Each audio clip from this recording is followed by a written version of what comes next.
just joined us, we start our second interview for the day. Now, Ukraine was under Russian domination for a long time in the 90s, and the two became Soviet Union republics. Now, the most powerful of the 15 republics was Russia, followed by Ukraine. During the Cold War, Ukraine was the United States' arch rival. In 1991, the Soviet Union fell apart, and Ukraine and Russia both gained independence. Now, joining us in studio to talk more about the history and thus for us to better understand what actually transpired between the two states is political analyst Maximiliant Katjimune. Good morning and welcome, sir. Good morning very much, Lotte, and good morning also to your viewers, and thank you for inviting me onto the show to come dissect this very important topic that is. Yes. Now, let's maybe get right into it and just talk about the fact that in terms of our introduction, we highlighted that obviously that Ukraine and Russia were basically part of the Soviet bloc as a country. But in 1991, that changed.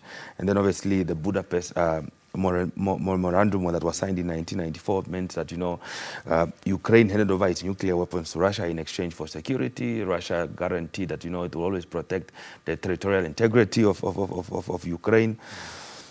Let's talk about this agreement. How significant was it that it seems like both parties, one party is now not following that agreement? Yeah, no, thank you very much. I think when answering that particular question, I think the context is important. As you already mentioned in your opening, towards 1989, after the fall of the Berlin Wall, and as it was looking clear that perhaps the Soviet Union would not survive, the Ukrainians came together and held a referendum. In that particular referendum, more than 90% of Ukrainians, in fact, opted for independence from the Soviet Union. So there was a strong sentiment after the fall of the Berlin Wall and after it became clear that the Soviet Union would fall, that Ukraine wanted its own independence. And in fact, as I mentioned, 90% of Ukrainians voted for independence from the Soviet Union at that particular point in time. So the complication came in when Ukraine realized that they have 1/3 of nuclear weapons that were part of the former Soviet Union. And in fact, that nuclear arsenal was the third largest in the world. In fact, the only countries that beat that nuclear arsenal at that particular point in time was the United States and Russia. But in as much as this nuclear arsenal was a blessing to Ukraine, it was also a disadvantage. Why do I say so? It was a disadvantage because of two things. Number one, after that particular referendum in Ukraine where people expressed that they do want to be self-governed and sovereign, they expressed a desire to move more to Europe, that within the short to medium and longer term that Ukraine will become part of Europe. And possessing such large nuclear weapons presented a challenge to joining Europe, because Europe at that particular point in time, it was going towards an era of denuclearizing itself. So that's the first point. The second point is that if Ukraine had kept these particular nuclear weapons, it would present a situation where Russia would have a reason to aggress towards Ukraine, because Ukraine possesses its large nuclear. But can also serve as a deterrent for Ukraine towards aggression. But I think at that particular point in time, the sentiment was that really it will present as an aggression point for Russia towards Ukraine. And also just the expenses involved in maintaining these nuclear weapons, it presented a very huge challenge for Ukraine. And also, just amongst the other superpowers, they were not comfortable with Ukraine possessing such large nuclear weapons. And also the nuclear weapons, in fact, originally belonged to Russia. So it was important that Ukraine denuclearizes itself at this point. And that is where the Budapest Agreement came into play, where the United States, Russia, and the United Kingdom came together to say that, look, for Ukrainian sovereignty and independence, we must make sure that it's denuclearized. And that is where Ukraine entered into that agreement with Russia, USA, and the United Kingdom to say that, look, we are giving away these nuclear weapons. We're literally saying the consequences of what actually transpiring today, talking about Ukraine being unable to defend itself, is a result of the Budapest Agreement. It is a result of the Budapest memorandum, because in that particular memorandum, it's where Ukraine gave away its third largest nuclear arsenal in the world, only after the USA and Russia. So by giving away that nuclear arsenal, Ukraine now secured its sovereignty in inverted commas from coming at the cost. Okay. Yeah. Let's look at how things changed from between 2010 2014 under Ukrainian President Viktor Yanukovych. How did that really shift the whole of the relationship between Russia and Ukraine? But because before that it seemed like everything was normal, everything was going smooth. But then when Mr. Viktor was ousted in 2014, then that literally changed everything. Then we started talking about, you know, the issue of Euromaidan protest movement, started talking about, you know, Ukraine advancing more its course towards Europe, as opposed to Mr. Viktor, who was much more closer to Russia. Yeah, no, definitely. You know, in my start, I mentioned that when Ukraine gained, when that referendum was held, and more than 90% of Ukrainians voted for independence from the Soviet Union and sovereignty, the general sentiment was that Ukraine, within the medium to long term, must shift more to Europe. But when Yanukovych rejected the very long negotiated agreement between Europe and Ukraine and opted for Russian assistance, it then really did an injustice to the cause that Ukraine had been fighting for over a number of years, to move closer to Europe and not to Russia. But I always say that as analysts, we must actually recognize that we must not actually be surprised by the actions that were taken by Yanukovych. I always say that Yanukovych, in fact, he is from the eastern Donbas region of Ukraine, where there is a very strong Russian sentiment in that side. So we must not be surprised that he had a more stronger Russian leaning in terms of his policy intervention, in terms of his leanings, because he's from that particular region, which is a pro-Russian sentiment there, and so forth. So really, as you correctly mentioned, by agreeing to that Russian bailout, that is where we saw a number of things catapulting in the Ukrainian-Russian crisis, and that is where we find ourselves today. Okay, now let's talk about, before we get back again to the conflict that's currently taking place, let's talk about Crimea. Crimea was annexed by Russia in 2014. You know, Crimeans voted to become part of Russia. We know that a large number of Russian-speaking natives living in that country. You know, obviously, and I take this back to what the ambassador of Kenya and the permanent representative indicated, that majority of us live with borders that are superficial, that were not created for within our interest, but because of the politics that we find ourselves. Let's see, why was this case that Russia annexed it, and why did the Crimeans vote to be part of that? And was that, can you term that vote to be legitimate? Well, you know, Crimea is a very unique part of Russia. I say it's unique for two particular reasons. Number one, Crimea is unique in the fact that more than 80% of the population there speaks Russian as opposed to Ukrainian. Number two, it's unique because the agreement that gave Crimea away to Ukraine in the first instance, it's disputed within large circles in the Kremlin and also in Russia. In fact, there is a rumor that the president at the time, Khrushchev, in fact, because he was a strong man at the time, he just made a decision in 15 minutes without giving any logic whatsoever why he was giving Crimea to Ukraine in the first instance. So the general sentiment is that the decision to give Crimea to Ukraine in the first place, because you know Crimea first belonged to Russia, was irrational in the first place. So that is why the Russians and circles within the Kremlin feel very strongly that Crimea belongs to Russia, not only because of that illogical transaction that happened during the Khrushchev era, but also because that 80% of the population in Crimea speak primarily Russian, and that there is a strong pro-Russian sentiment within Crimea. But also, as you mentioned, that referendum that was held in Crimea just after the annexing is also disputed. It was apparently, people say it was apparently a referendum by the gun. So perhaps people did not have any particular choice at that time, but that is for the pundits and the viewers to determine. But now that goes back to the issue. Are we saying that because of the way that the populations are scattered, does it mean that now, for instance, Namibia should be able to say that if there are people who speak a similar language, for instance, in Zambezi, similar to those who are in Zambia, should we now go annex a different nation because they speak similar language? Is that what we're saying, that international order is no longer relevant? No. Definitely, that cannot be the status quo, because if that was the status quo, we would have a number of crises all around the world that will never end.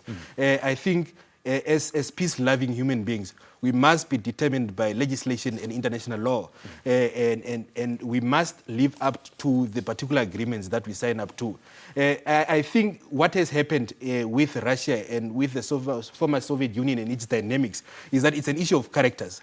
For example, leaders like Yeltsin, they were having a much more stronger pro-Western sentiment. Yeah. And that is why they entered into this sort of 1994 Budapest memorandums and the other 1999 agreement where also Russia agreed to sort of give Ukraine leeway to cooperate with the EU. But I think with the coming in of Putin as president, I think he wasn't really in favor of the agreements that were entered into by his predecessors. He felt very strongly, and he feels, I think so, also very strongly that these agreements... the Soviet Union to its former glory. You must return the Soviet Union to its former glory. Let's talk about before 2014, I think it is important that most Namibians are generally not aware that, there was an issue where Russia also tried to go into Georgia as another issue again before Crimea. But let's talk about the 2014, the Minsk agreement was signed. Just tell us what that entailed and why it's not yet still implemented, and many commentators are still referring to it. No, we have to put context around that. The 2014 Minsk agreement was meant to resolve the fighting that is happening in the eastern Ukraine, in the Donetsk and Luhansk populations. As I already mentioned to you, the eastern part of Ukraine and Crimea is primarily a pro-Russian sentiment region, as opposed to the west and the northwestern parts of the country. That maybe explains why Putin wants generally to split it into half. That's west and east. So it's clear that is this really about the NATO expansion issue, or what is he threatened by? As I already mentioned to you, Putin has a different view on Ukraine other than his predecessors. He views that Ukraine historically and dialectically belongs to the Russian people. And even when he was addressing the people, his people, before he invaded Ukraine, he mentioned it categorically clear that Ukrainian statehood, in his own words, did not work out. That Ukraine is a fundamental part of Russia. So that tells you very clearly that Putin was never in favor of this Ukrainian independence in the first place. We are saying that, sorry to cut you short, you're saying that this war was inevitable, it was eventually going to happen. It was inevitable because Putin, unlike his predecessors, has a different view on Ukraine. Perhaps if Russia had gotten a president that had the view of Yeltsin and Khrushchev, this couldn't have happened.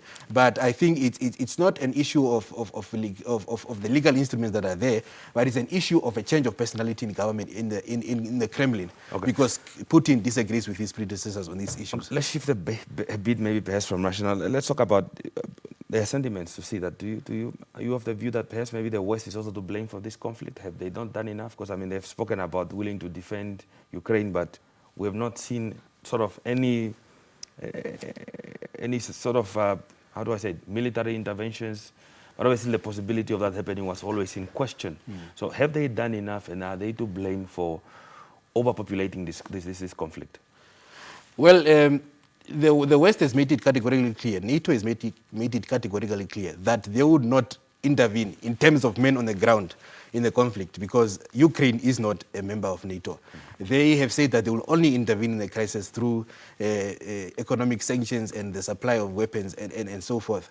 But to answer your second question, is the West to blame? I think one of the issues that Putin has raised is that he wants an unequivocal answer from NATO and the United States that Ukraine would not secede to NATO forces and become part of NATO.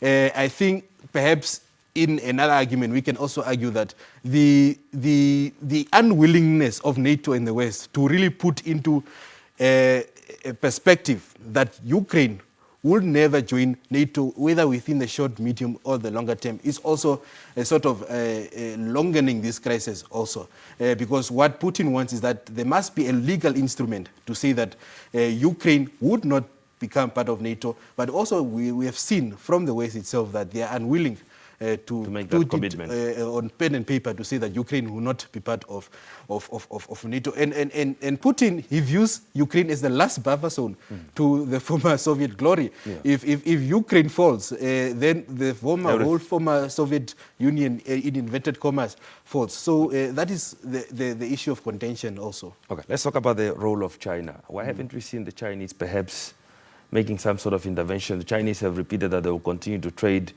with Russia regardless of the Western sanctions. And I know the Russians are still the third largest exporter of crude oil. So I mean, that's how crucial is their intervention? Well, we must not be surprised. We know that primarily Russia and China belong to the same school of thought. And that is why we saw that China abstained from a number of votes, both in the Security Council and also in the General Assembly itself on particular votes regarding Ukraine. So I do not expect China, with the type of leadership that Xi Jinping runs in China, to really intervene in this crisis on a major scale unless they were really forced to do so. So I expect China to keep a very nuanced approach in this crisis and not involve themselves too much to a particular point where they must choose sides. That so it's all basically just about self-interest of the various It's all about self-interest of the imperial states, and that is why Xi Jinping has been very strategic, even in the votes that China has been giving in the United Nations Security Council. Okay. Now, we are running out of time, unfortunately, but before you go, we want to ask you this. Conflict and civil war still appears to be Africa's something that we're still struggling to get off, over the years. Now we have seen that people are more invested in the Ukraine and Russia issue, but the challenges that we face on the continent are still not taking center stage. Why is this the case? Well, conflict and dispute resolution is a very difficult issue, because it's not only a legal and political issue, but it's also an emotive issue. For example, now one of the driving forces that is causing the war now in Ukraine is the issue of does Ukraine really belong to Russia? Does Ukraine not belong to Russia? And when you bring in those type of aspects, it becomes an emotive issue. And it also becomes an issue of personality, as I already said. When Putin came in, he completely changed the outview of Ukraine that was held by his predecessor in Yeltsin. So I think as we are going forward in terms of our engagements, in terms of international relations, the only way we're going to avoid conflict at this particular point in time is keeping in conformity to the legal instruments that are already there. Otherwise, if you make the issue an emotive issue, then the next point in time we will also have people from different parts of Namibia coming out emotively and saying, no, this particular part of Namibia does not belong to Namibia, or it belongs to Namibia. You get people in South Africa saying the same thing. You get the next point saying Swaziland and Lesotho must also come to South Africa because they are in the middle of the country and so forth. So we must avoid those particular emotive issues and keep in conformity to the legal instruments that are already in place to avoid this particular type of conflicts. Maximiliant, please, thank you very much for shedding. I think there's a lot that you could definitely, be able to share, but unfortunately we're out of time. Yeah. But thank you for those views and sharing and just informing us, that, in terms of international order, this is how things should be, instead of it being an emotional issue.